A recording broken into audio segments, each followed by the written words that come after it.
A special thank you to each of our subscribers who make this channel possible. Here's today's story.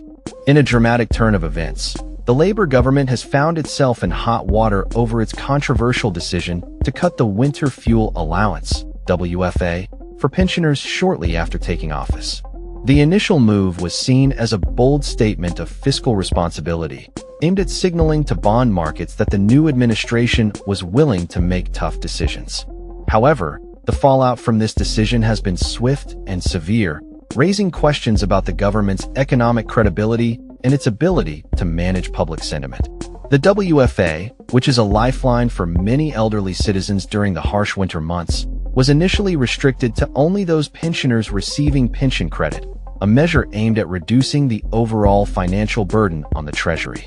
This decision was met with widespread criticism, not just from opposition parties, but even from within Labour's own ranks.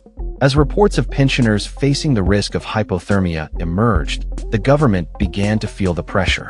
Rachel Reeves, the Chancellor, initially defended the cuts, claiming that the real goal was to encourage those eligible for pension credit to claim it. However, as public outcry grew, the narrative quickly shifted.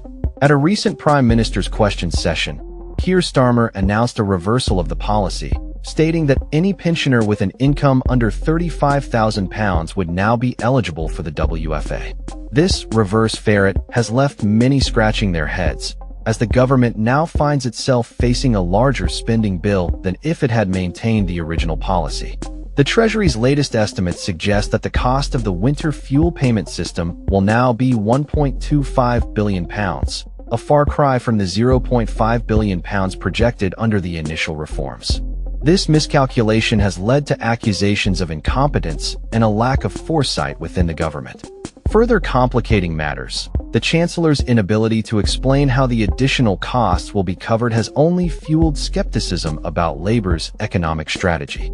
Critics have pointed out that the government's promise to balance the books is now in jeopardy, with a significant gap opening up in the finances.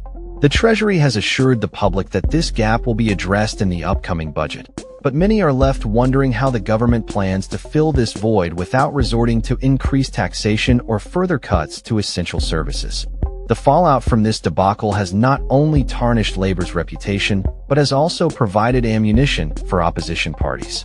Figures like Nigel Farage have seized the opportunity to criticize the government's handling of the situation, while others have called for greater accountability from the Chancellor and her team. As the political landscape shifts in response to this crisis, it remains to be seen how Labour will navigate the turbulent waters ahead. The upcoming budget will be crucial in determining whether the government can regain public trust and restore its economic credibility. For now, the promise of a warmer winter for pensioners hangs in the balance, as the government grapples with the consequences of its own miscalculations. That's all for this story.